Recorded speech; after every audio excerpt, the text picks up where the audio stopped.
to Binge Buddies, no wrong time to rock. With me, your host is always Bryan Dressel. With me, as always, is Matt, Zombie Dog, Mr. Terrific Dykes.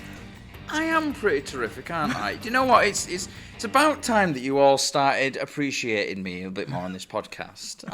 You just have a big T across your face. Exactly, yeah. I mean, that's what happens when you run into a door frame. It's true, yeah. And then you face first. If you were familiar with Mr. Terrific, you'd understand why I gave you the nickname just a little bit more. He's very obsessed with balls that float around in the air, and he can make them do things. Sounds familiar. It does, doesn't it? Is he rather tall and bald with long hair slicked back? No, he doesn't. He's not really obsessed with the game either. So, but at least there's balls involved. Does he not constantly go around going, boy? No, I don't think so. That'd be very odd for him. But whatever works. We also have Alex Hawkman Orona. Ooh, I like being Hawkman. Yeah. Powerful. I wear a helmet all the time because I hurt myself a lot. Do you die a lot and then come back as yourself, but in different, slightly different in a different way? Almost too much. Yeah. Almost too much. Like insurance premiums are high. I imagine. But wait a minute. Like, why do you even have insurance if you just die and come back as something else? Just die. I'm working on a little Ponzi scheme. The more I die, the more like life insurance I get. They still got to pay out, even if I come back. Like they can't just take the money back. I mean, that's not a bad idea, that actually. The funerals are expensive, but I mean, like you could cheap out and then just come up with a tidy profit.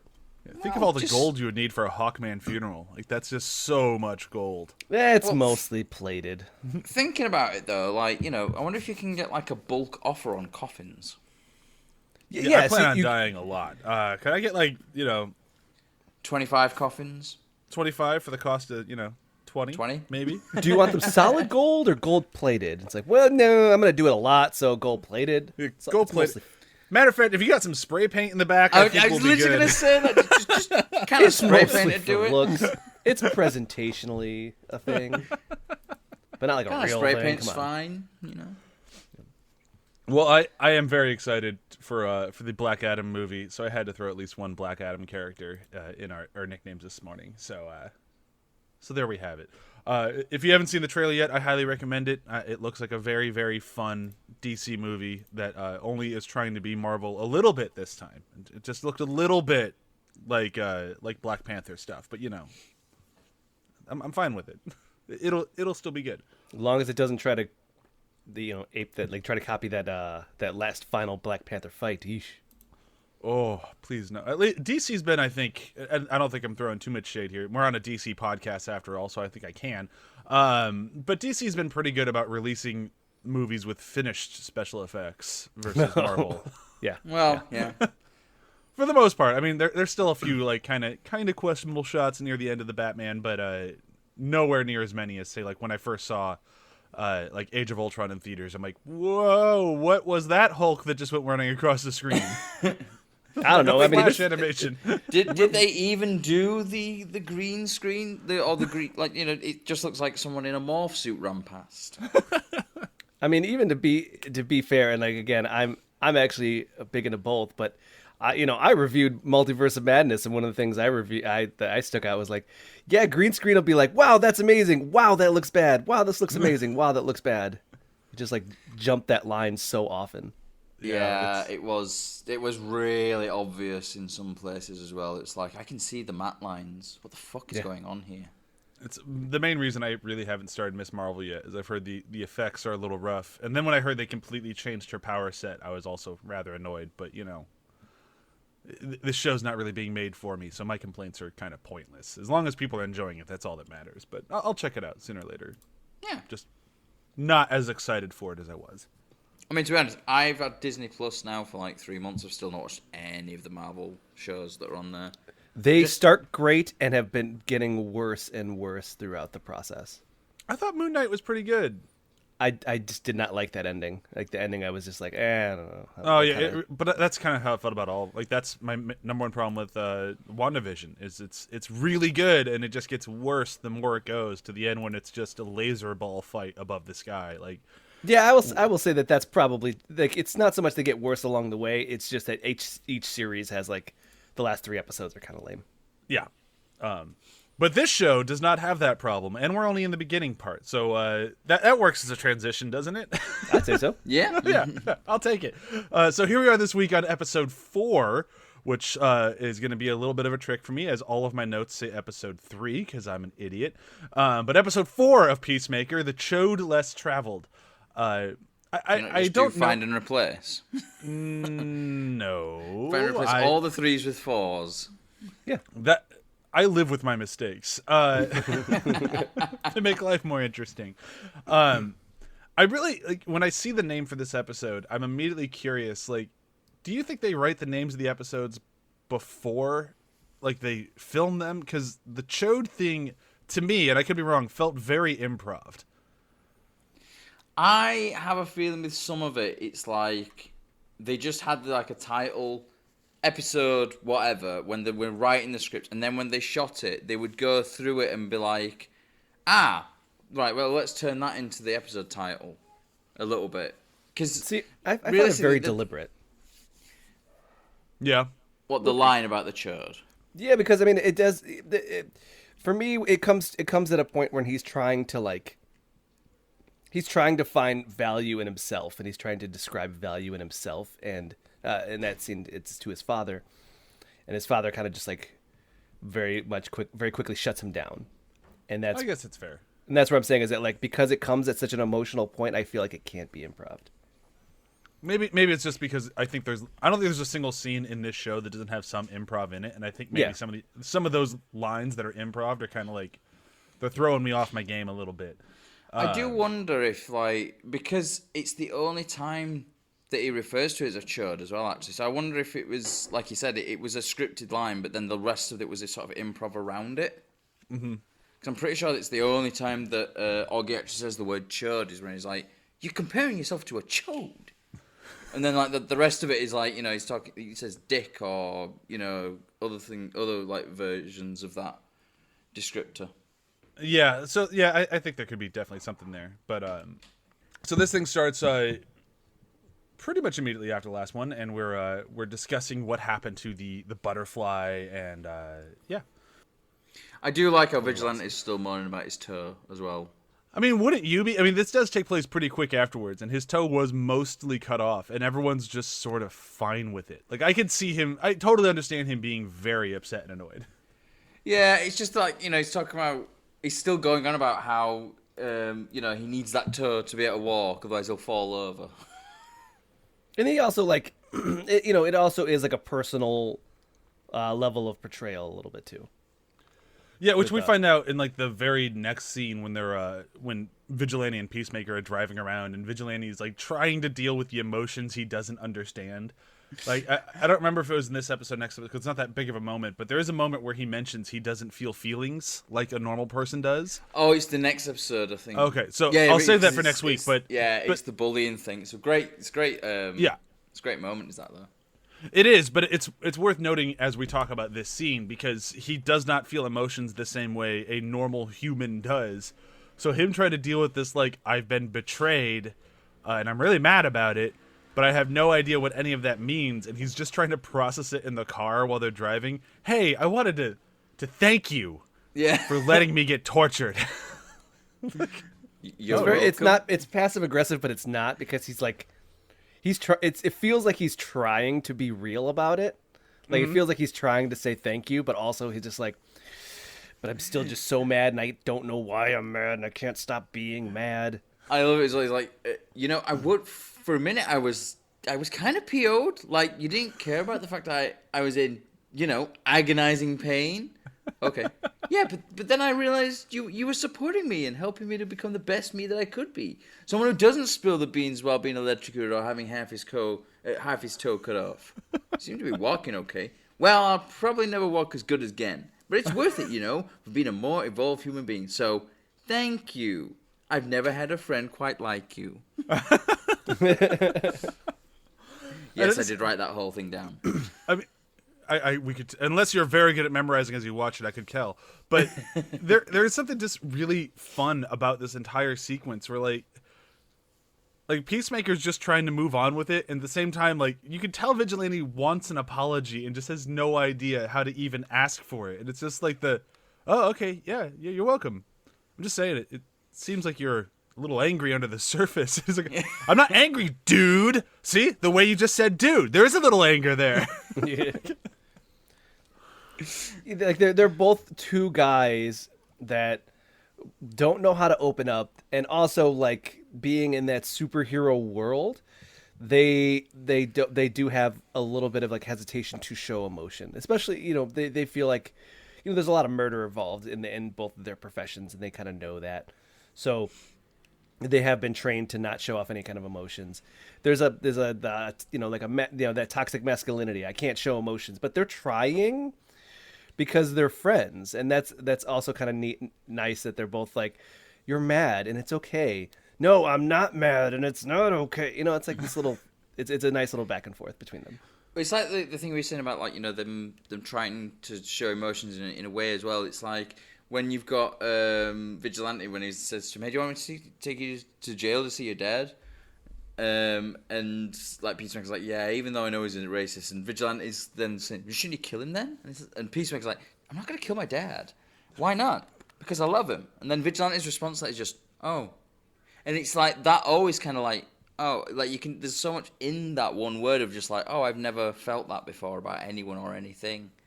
And it's quite interesting, like, we're talking about like, the emotion, because Peacemaker's then, he is showing emotion in a way. He's kind of saying like, I do love my dad. And Vigilante is kind of not sure how to process that because he's never felt that before, really. Which kind of goes to show that like Vigilante might, like, if given the situation and one slight deviation in his life, would just be a serial killer. Oh yeah, definitely. Easily. Yeah. So it's like this guy. I mean, technically he's a serial killer now because, he kills people for, doing graffiti. Yeah. So yeah, he's technically a serial killer, but it's interesting to have a serial killer murderous mindset of like lacking emotion or empathy, but put it in the context of someone who wants to be better. Yeah. Yeah. It's like, and there is something Dexter? interesting about Peacemaker in this episode. As like, I don't want to get way too far ahead of us because not to the very end, but we do find out like Peacemaker is definitely. I mean, we've been able to tell from Suicide Squad on, but he definitely has emotions, and he's just shut them off. And we get a little glimpse into why he's kind of shut them off near the end of this episode, where he's very, very emotional and kind of dancing with himself in his trailer. But like he's definitely had emotions, and I think he's just had to kind of like turn that part of himself off due to like trauma with his brother. Yeah. And his dad, of course. And his dad, of course. Yeah. But before we get too far, let's stick with that house just for a minute, because I love Peacemaker going to his dad's house when his dad's in jail to steal all of the helmets. Like, he shows up just to take the one, and then he's like, nah, fuck this dude, and he just starts taking every single one of them. Yeah. It's the noise they make as well. It's literally like the sound of like buckets just being dragged on like the floor as he's just like gathering them all up. Yeah, and then you have the continued argument from the car as Vigilante comes into that room. Like, how does this room even exist? Yeah. We should get like quantum entanglement or something like that he says. Yeah, it's like a pocket dimension, and like one thing I said kind of off air was that like I don't remember if it was on there. I just think that DC now is just leaning into the comic books and not caring about whether it makes sense or not. They're just like comic books, like, oh yeah, it's this pocket dimension and quantum entanglement and like all this stuff that like you probably don't quite understand. And instead of trying to actually explain it to the audience, they're just like, yep, that's what it is. Yeah, it's just, don't worry about it. It's no big deal. And it's just like that's the thing. Very it's cool. Like it's kind of like it's just a pocket dimension, or it's that sort of thing of like just don't think about it. Just it's a thing. It exists. Just move on. It's kind of like also, when they're trying to explain time travel in certain films, where it's like time travel is just it's not worth trying to explain. Let's just forget about it and just go on. It's one of my favorite things about Looper. Like, they start explaining time travel, and Yeah, Bruce that's Willis the like, film you know I was what? thinking. It's just gonna fry your brain. Don't worry about it. Yeah, that was what I was thinking of. I couldn't remember which film it was, but as soon as you said Looper, I was like, that's what I was thinking of. Yeah, they did a great job in that one. And then I don't want to ruin my quote for the end of this episode, but my quote is definitely from the sequence as they're leaving, and Peacemaker's dad's neighbor decides to come over and start fucking with Peacemaker again. It's just like, I don't know why this guy has such personal beef with him, but it is so funny. I just love like the end of that as well, where it's like he's been like ragging on him, and then I'm just making conversation. That's what made me laugh. I was like, oh, yeah. Like he's like, why are you messing with me? And the old man's like, no, I'm not. Which also kind of like throws a little bit out there that I feel like people who don't really have a good sense of reasoning and who kind of do things without a whole lot of logic, they don't like that lack of logic being questioned. It actually makes them like frustrated. Yeah. Like psychologically, it's like you ever trying to have a conversation with somebody who doesn't even know why they're doing something. They're just doing it and then wait for the rampage. I mean, like try to have a conversation with a destructive 4-year-old. Why are you doing that again? Shut up. Okay. As soon as you said destructive 4-year-old and just shut up, I just immediately started thinking of the next scene after Vigilante has dropped Peacemaker off to go see his dad, and they're waiting outside, and Adebayo had shown up to try to talk him out of seeing his dad. And Adebayo talking to Vigilante out of costume is one of my favorite things. I think in this entire series. Yep. So funny. She's like, "Oh, you're Vigilante." Yeah, like, I take it you're Vigilante. What? No. You sound a lot like him. You're also limping like him. And he's like, that's a fake voice. Nope. It just changed what it was 2 seconds ago. I was about to cough, but yeah, this is more my real voice. Why are you limping? Snowboarding accident. Totally unrelated in any way to Vigilante. I don't know who Vigilante is. Who is he? Might even be a she. I have no way of knowing except that Vigilante's voice sounds like mine, according to you. Which and we have makes similar, me similar like, maybe he's a he. It sounds like they have similar injuries. It's like, okay, come on.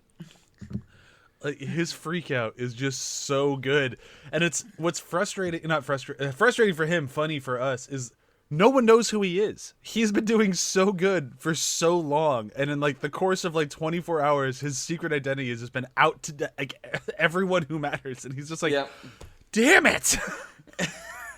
Well, I mean, it also shows a little bit that like the world is. Again, like that world, like, I don't know, it's a superhero. Let's not really think about it too hard. But like you look at it and you give it like a monochrome of any kind of logic, and you're like, oh, I know who that is. Oh yeah, it's like that hard. I think what it is, the thing that gets me in that scene the most is when she asks him why he's limping, he just immediately goes, snowboarding accident. It's like the first thing that he could think of. He had that locked and loaded too. He did. And Freddie Stromos has like one of those. When he's yelling, it's funnier voices. Like I don't know. Yep. It's kind of like I think of Charlie Day from like It's Always Sunny. Like when you start yelling, it's like, oh, you just got funnier, which is really unfortunate if you're ever actually angry, because the angrier you get, the funnier you are. Oh yeah, that's hilarious. I sort of say that like this just kind of reminds me a little bit of the Clark Kent problem. No one knows that Clark Kent is Superman just because he's wearing glasses, but also at the same time, if you just give it like a monochrome of thought, you're like, oh, okay, yeah, that's easy. But most people are like, I don't care. That's probably not a thing. Let's just move on. Chewie has a theory on that, and that everyone in the DC world is well aware that Clark. This is before he outed himself a few years ago in comics, but everyone in the DC world was well aware that Clark Kent was Superman. But they're afraid that if they outed him, he'd stop being Superman. So they all just let him keep pretending that they didn't know. So that's a pretty good theory. There is a good theory, that actually. There is one story where they mention that he hunches, like he gives himself, like he takes himself down like a foot by like hunching. I mean, that's fair, but he's still a brick house that's just happened to be hunching. Whatever, we can get into that argument later. Yeah. So before this is over, Again, I don't want to step on lines because this was one of my backup ones, but after Vigilante does that whole spiel about how he's not Vigilante, just Adebayo's line of, you ain't killing it right now. And does Vigilante just sort of say something like, yeah. At least he's willing to admit it. He's like, yeah, I know. I'm trying. I mean, at least that is kind of his response. Is like as soon as everyone knows, he's like, "Oh, I'm just gonna stop trying. It's frustrating, but whatever. It's easier just to keep moving." But then we go into the jail and we have this very, very sad conversation between Peacemaker and his dad. Oh my god! I wrote down one of the things that Augie says about, and and it's just like, you know, when we're saying like, you know, this is the worst dad we've like seen on TV ever, and like, you know, that coming from people who very big fans of Venture Brothers, where we always just say Rusty Venture's the worst dad. The line he has where he says, "You were just a blob of flesh I felt nothing for," is just brutal. Like, how the hell? He shouldn't have had kids ever. Absolutely. Well, I don't think it was probably purposeful. He has two of them. I mean, yeah, I guess you're right. nah, that still happens. I mean, that's bad men are bad men, and if it's, you know, hey, bad Get guy. a vasectomy. Also, Again, at the same time, you know, I could definitely see it being that world of like, I don't know, the wife wanted him, and then I just said fine, but you're caring for him. I don't care. Yeah, like there's so many like bad dudes are bad dudes, and sometimes they have multiple kids, and it's usually get a vasectomy. No, that would be caring about someone else. Yep. No, I'm not doing that. That would hurt me. Wear a condom. It's uncomfortable for me. Anything that comes out of me is your problem. Like, Yeah, that's true. so I could see this douchebag being a douchebag. And I bet he's a pro-lifer as well. Oh, I'm sure. He's A murderer who's a pro-lifer. Yeah, I would totally buy it. He's everything else. He's everything else. He might as well be a pro-lifer as well. Fucking piece of shit. I mean, if there's an argument, you can guess he's on the wrong side of it. Yeah. But yeah, so they have their whole thing, and when they're done, it's clear that he is gonna reveal everything. Like, everything that Peacemaker did set them back another 50 yards. Like, he had to go visit his dad. He had to spill the beans to his dad about how he's in jail because he wants to be a good son. He wants to have a good relationship with his dad, which I get. But you just got the wrong dad, and it sucks. Yeah, and his dad's just pissed, like blames him entirely. Like, why would you do that? He's like, I didn't do it. He's like, you're an idiot. I hate you. You know, it's like, why? Yeah. And then meanwhile, outside, we have Adebayo, speaking of horrible parents, trying to channel her mother and convince Vigilante to get himself into jail to kill Peacemaker's dad. Like, that's a very, very Amanda Waller move right there. Yeah, Which, like the again, manipulation she does is incredible. Like, the way she does it, she pulls it off so well. She pulls it off in one line. And It's it's just done a little in hint. one line. You think Just a I'm a little good hint. man? Yeah. Done. He'll do anything she says. It was a perfect little, like, just a offhanded comment that he bites hook, line, and sinker. Yep. You're a good guy. And, like, that's it. He's done. Yep. Which, again, that parrots my thought process that I've been saying this whole podcast. Best friend vigilante. That's his name to me. That will always be his name to me. He just wants to be a best friend and help his best friend, and he would do anything for, which includes deciding to get himself put in prison to kill his best friend's dad. I mean, I'd love to have a best friend like Vigilante. Oh, yeah. Me too. That'd be great. Don't like this person. Do us a favor. But I just, moving ever so quickly along, when Peacemaker comes out of jail, now Vigilante's off in the background trying to get himself arrested somehow. And just that quick moment between Peacemaker and Adebayo of, where's Vigilante? Vigilante? That was Vigilante? What? It's so funny. Like, just the way she's like, ha ha ha. So good. Oh, And she's I also just want to, like, I really think it's hilarious how Vigilante. I have this weird like disconnect seeing all of these characters being so goofy and incompetent, but then putting them in scenarios where they're just really like proficient badasses and flourish in these moments that I'm just like, it's so weird to see you actually do something kind of correct. So like Vigilante walks up, like he sneaks up to where there's a bunch of guards, and then he's got a half cut off toe, so he's hobbling, picks up a garbage can and shatters a window, and he's like, what do you want? And the guards like arrest him. I was like, that was good. That was like a very very quick, like just like done. Okay, I'm in. It's like when the police getting officer's arrested, like, he's dude, like, what "Get the fuck? Yeah. But I love him getting arrested. Get down on the ground. I will get down on the ground. I'll get down on the ground all day. And also like, well, be careful. Half cut off toe. Half cut off toe. Yeah, I have sustained an injury. It's no big deal, but it hurts. Also, there's no way that he would get arrested and then processed and then put in that exact prison that quick. I mean, when you're vigilante, there is. I mean, You overcrowding. just did it. Yeah, Prison overcrowded. overcrowding. We need a jail. There's one right here. It makes sense. It was like, for me, that moment I was like, damn, like he knew what he was doing. He just did it real quick. He just like snapped his fingers and like, I'm in. Let's go. Like, wow, that was very proficient. Like, efficient. He's a very capable person, is Vigilante. But okay, I'll skip the next scene because we'll come back to it. With it, we'll just come back. We'll finish on the scene of Peacemaker versus Judo Master. We'll just continue with the vigilante thing because I think we're there. When we get him inside the jail, you have this times 10. Him sitting down at the table of white supremacists. He is so on point. Like he's been such a goofball this entire time, but he sits down. He knows exactly what to do to get them in trouble. He's very serious. He's very focused.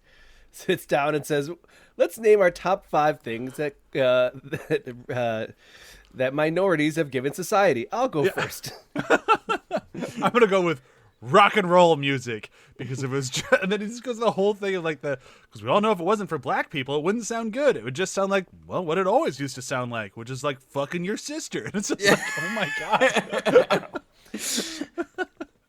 It just sounds like what all white redneck music sounds like, which I don't know. I guess it just sounds of fucking your sister. Yeah, it's so good. It's the way that he adds in like the white redneck thing as well to like really twist the knife. It's so good. He's brilliant. He just it's like he had that locked and loaded. Like he was just like, okay, this is what I say in case I want to, upset some racists, and this is what I want to say. He just has like all these things like just ready to go, and that's what I think is like again super impressive. And then he takes out like 4 of them really quick. Although he kicks the one guy and he's like, ah. So it's like for me, it's that conversation of just like what he for how goofy and silly he seems like ripped. And like ready to, like we don't see it, but I'm saying he just seems ripped and ready to go like at all times, just like combat proficient in sniper rifles. Like wow, just impressive all around. Oh yeah, and then I love the way that fight goes down. Like it's a pretty cool fight. Like it's one of those like very short but just flashy enough to like, oh wow, this guy can really carry himself. Well choreographed in a small space. Yeah. Yeah. And I think the fact that it is short shows how well he can carry himself. So, because it's not like a really long, drawn-out fight. He just annihilates them in a few seconds. Oh yeah, and then you find out what he's doing. Because if you couldn't pick up on it like as it's happening, they do kind of spell it out for you. He's goading them into hitting him. He's like, they have to throw the first punch so I don't get in trouble. And the only guy who catches onto it is Peacemaker's dad. Where he's like, oh, no, I'm not going to hit you. And then you, like, when the cops show up, you hear one of the guys shout out, the supremacist started it. It's like, oh, wow, this guy, not only is he, like, incredibly good at fighting, incredibly good at pissing people off, he also had a plan. Yeah. He came in there, he knew what he's like, okay, this is the plan, I'm going to do these steps, and then boom, I'm in. Then I'll be out. I'll just do this thing and get out. And that's where I just find, like, first off, again, still best friend, but also like, man, these like even like you see Peacemaker, if you go back to Suicide Squad now and then just see Peacemaker in action, it's like, oh man, you are impressive and so silly. I don't know how they like those two things match up. It feels like an incongruity in my brain, which is awesome. We have a very good moment, one of those goofy but very serious things in the next episode when it really starts ramping up. But we'll get to that next week. All right, let's finish this thing up with the scene back at the hideout where Judo Master has escaped. Okay. I love the way that, like, when he wakes up as well, he just starts. He's got that really laser focused look in his eye, and you can just see him just moving his hands back and forth. Like, it's a really cool sort of like it's cool. It's shot cool, and it's also really kind of intense as well. Because it's like, oh shit, we know what's happening. And it's with purpose. Here. It's absolutely with purpose. Yeah. It you know what it does make me think about though is that the difference between a regular person and a superhero in this world is the fact that they have thought of probably no less than like 150 to 1,000 different, like, okay, if my hands are tied, I do this. If I want to piss off a racist, I do this. If I want to snipe somebody, I do this. It's like they have already thought of all of these scenarios and are just like, okay, now I can be goofy because I've thought of almost everything. Yeah, I'm prepared for everything. Yeah, and that's what it feels like in this world. That's what you need to do. And everyone's plan is different. You put Peacemaker in a situation on how to piss off racists. He probably has a plan already, just doesn't. His might be different, but it's just like it feels like that's what the difference is that like a judo master. Oh, if my hands are binded, I did this, and okay, got it. You know what to do. Yeah, and you can see, like, the second he starts wiggling, it's like, oh, he got out. Like, you don't, like, as a viewer, you don't even have a question. It's just like, oh, yep, he's gone. Yep. And I'm guessing Economos is gonna really not enjoy him getting out. And then, yep, he gets kicked in the throat so hard he can barely breathe. I also do love the fact that the first thing he does is find snacks. Oh, of course. He comes out of the closet eating his bag of chips. He's like, I love Judo Master. And then, like, when Peacemaker goes outside, and you get that sort of Western thing with the like the wind and then the tumbleweed going past. That's actually the bag of Cheetos. Yep. Yeah. Well, it's so good that it's proper, like, full on Western. But it's so in the universe of Peacemaker as well, the fact that it is that bag of Cheetos. I just love that little detail. So he kicks Economos in the throat, Peacemaker goes after him, and then finds him in the parking lot, and we get a pretty decent fight that starts. Yeah, I like this fight. I think it's a pretty good one, and you can see like, it obviously gets ruined for Peacemaker, but you can see, like, the redemption thing he's going for. Like, this thing kicked my ass. I need to win this fight, and he's doing a really good job. I just love when Judo Master does get shot, and he just turns to Adebayo and goes, "I was going to win that fight." Yeah. It's gonna be like dramatic and everything. It was gonna be like, I got my big rematch. Yeah. Reclaim my honor. And, like, I even like I'm not trying to act like I'm not grateful. It's just, damn it. Yeah. And she finally she also has her own little arc of redemption because she shoots somebody and thinks that she killed somebody, so she kind of feels more like it's both upsetting that she's becoming a killer, but also at the same time feeling like she could do what needs to be done. She's like, I killed him. And Peacemaker's like, no, you didn't. Don't worry about it. No, you didn't. No, you didn't. These martial arts people, I see their heart stops beating. They just concentrate. They move their kidney up, and it just starts pumping blood.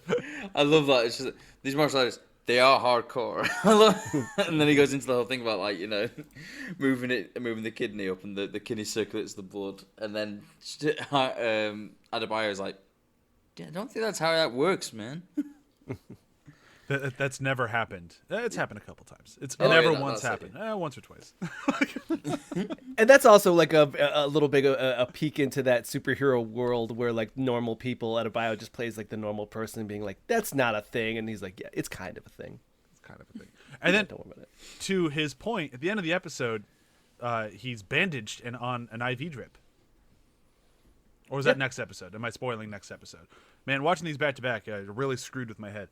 I think they then cut to him bandaged and on an IV drip. Yeah, I want to say he was back alive.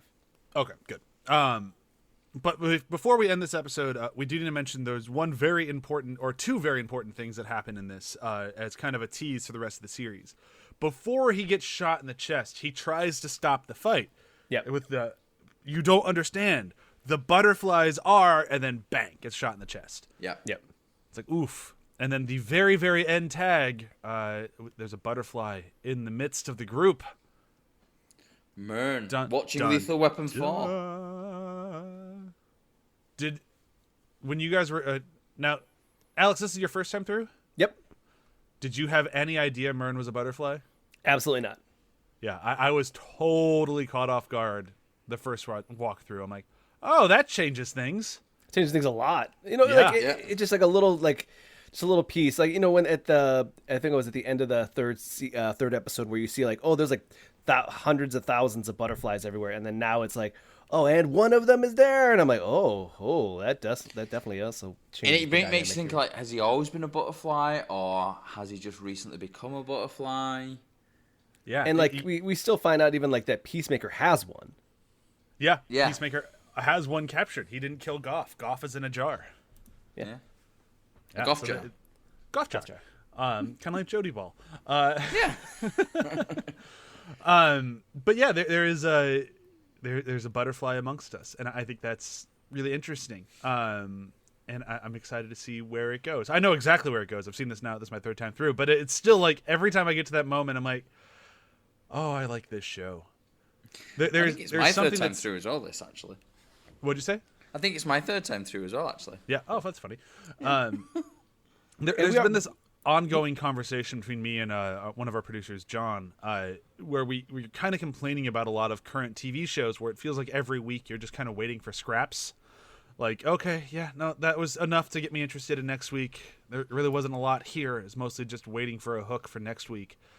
And I feel like Peacemaker it's still one of my favorite shows of this year, if not my favorite show. It's a maybe because it's only June. Because it has done this so well, where each episode there's so much meat to chew on. There's such a good reason to watch it. And then that scrap that it's like the only target for a lot of other shows is still there and still phenomenal. Like, it still makes you go like, oh shit, I have to watch next week now. Yeah. But the whole episode wasn't just a vehicle to get you to that hook. The episode had purpose and the hook is there. And I think this is just really, really cool. That's actually because we're watching this piece by piece. I'm stopping myself to make sure I have enough info, like, and I can remember the episodes and talk about them succinctly. But at the same time, each time I'm like, damn it, I gotta stop. Okay, fine. Yeah, that's a rough one. Yeah. And it is a show that you want to watch the next episode. I remember when I first watched it, I think I started watching it when I think up to episode 6 had been released or something. Or maybe episode 5. And I was watching them at that point, and I got to the end of that episode, and I was like, oh, I want to watch the next one. And then I was like, oh, fuck, I've got to wait. Yep. Like, as soon as we're done recording, like, I'm going to go watch the next one. All right, let's go. Yeah. All right. Well, I think that's enough for this one. Let's move into our favorite moments. And I have to go for it's one of my favorite lines, I think, ever said in this entire show. And it's really unfortunate that I think it's his worst delivered line because you can see John Cena saying it. Like, that's not Peacemaker. It's John Cena. And he's laughing the whole way through the line. And you can see he's doing his best, but he likes this one too much. And it's when he's having the argument with the neighbor. And the neighbor's like, Batman doesn't kill people. And he just flips out on him. I only wrote down the first half of the line. It keeps going after this, but it's still phenomenal. Riddle me this. How many people has Batman indirectly murdered by being too much of a candy ass to not kill these fools who clearly need to be smoked once and for all? Yeah. Which is the forever Batman question. It is, yeah. Like, you know, I think they do that really well in Dark Knight Returns, and actually the animated film, which is I love the animated film Dark Knight Returns because like the way that Peter Weller delivers that line as well, where he says, "How many people have I murdered by letting you live?" to the Joker. Oh yeah. And it's just that thing of how many people have died because you just will not kill the Joker? You will not kill these people. And you know, he sort of like makes out that he is more. It's that thing of like Batman always seems to have like, you know, claims to be like more moral high ground than other people, but realistically, he is a vigilante as well. He's a criminal, so you know, why not cross that line and actually stop more people getting killed? Like, you keep locking them up and they just keep escaping. Yeah, like, that is the Batman conundrum for sure. And like, that's something that I think all fans wrestle with. I think all the writers have to wrestle with to some point. The movies so far have not really tried to dance with that question too much. It feels like something they might try to do with Robert Pattinson, the way like how dark his world has been, but we'll see. But I do know, like, this is very clearly like John Cena, James Gunn voicing their complaints about Batman in a very comedic way. Yeah, I think he delivers a line okay because you can see that smile on his face the whole time as he's just yelling at this guy. This very funny thing that happens to be very true about Batman. But something that, like, I think part of the reason why it's my favorite moment is, and there's another moment earlier in this episode, it's happened other times where, like, earlier in this episode, they mentioned Matter Eater Lad. And, like, don't get me wrong, like, I love what James Gunn has done with Marvel. I really do enjoy the Marvel Universe. And I think he's done an amazing job with Guardians 2, and all that world.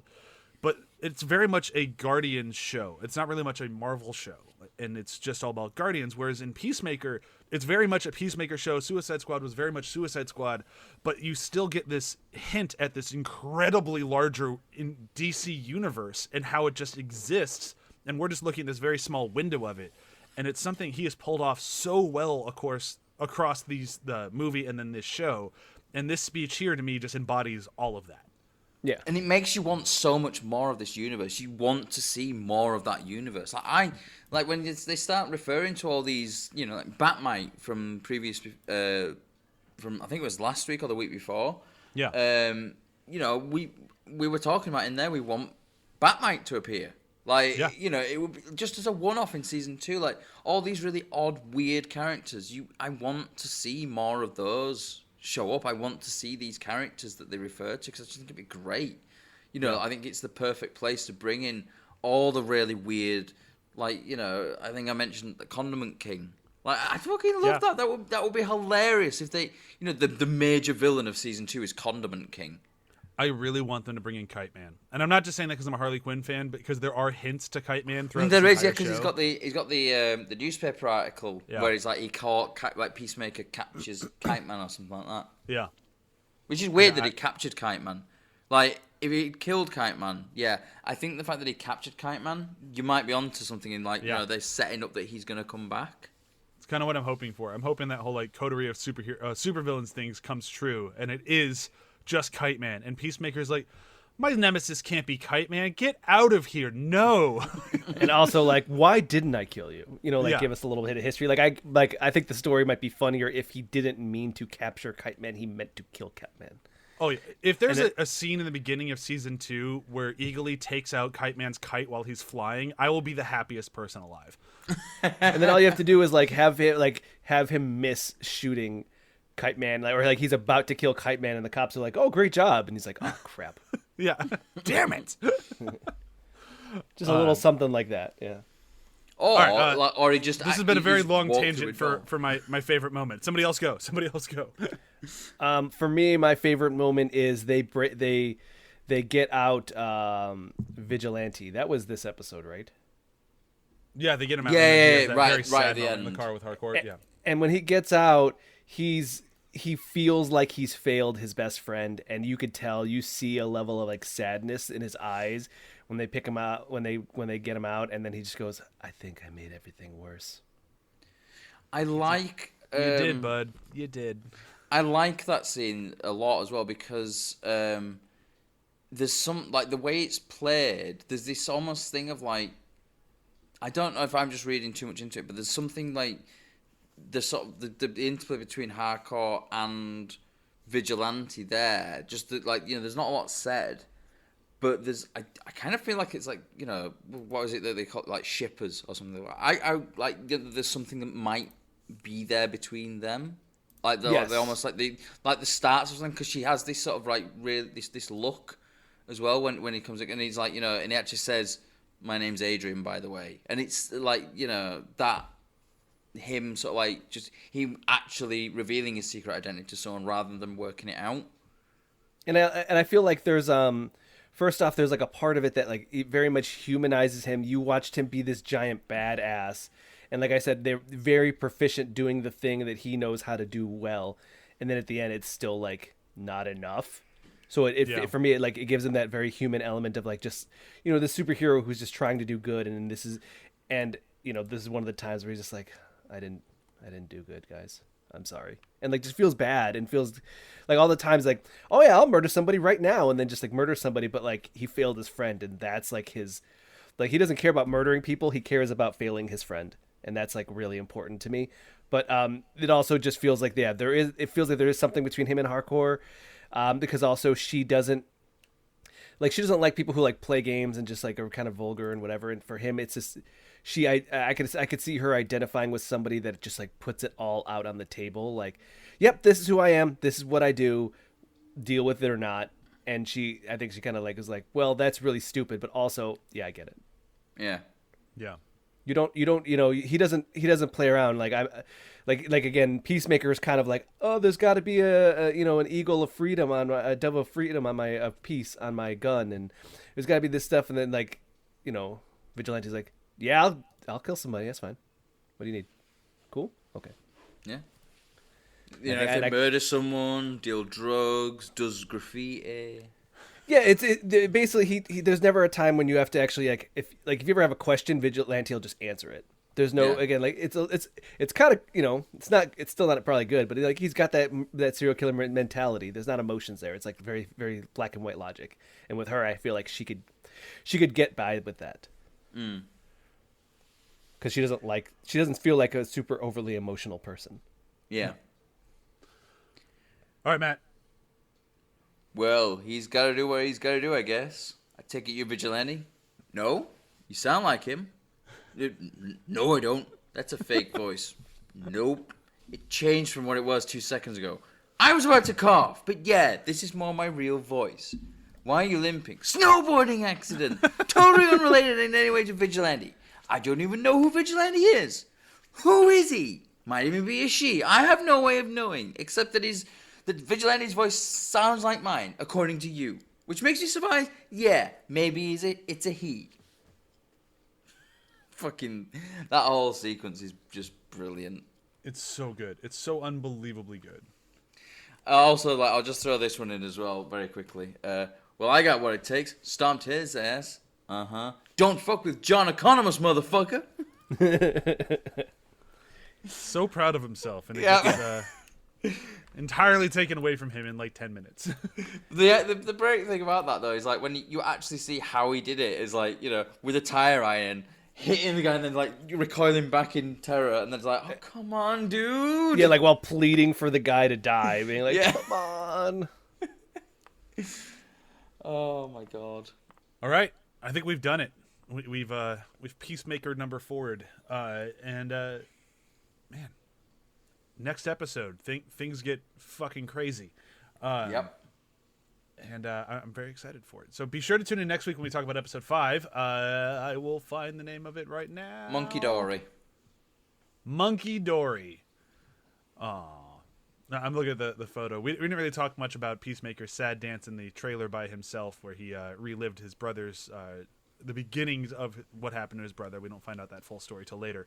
Oh yeah, we sort of know that his brother died and he was potentially involved in some way. Yeah, it was mysterious circumstances. Yeah. But yeah, so the next episode picks up right after that, and it's great. So be sure to tune in next week when we talk Monkey Dory. We'll do a very, very quick round of plugs. We can say goodbye for this show, every other show on the ATH Network.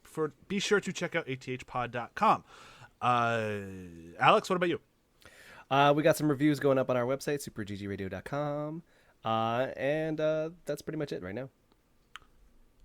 Matt, we still don't have your Airsoft article nearly even close to done as far as copywriting goes, but it will be out sooner. Do you have anything else you wanted to plug? Just the slowness of your copywriting, I guess. Hey, we'll go as fast as you did writing it, so it'll be out in a year or two. Hey, fuck you! It didn't take that long to write it. 3 months. Yeah. 3 months I've been working on it. Okay, so our goal will be done in a month and a half. We'll see what we can do. Yeah, that's it. Bye! Bye!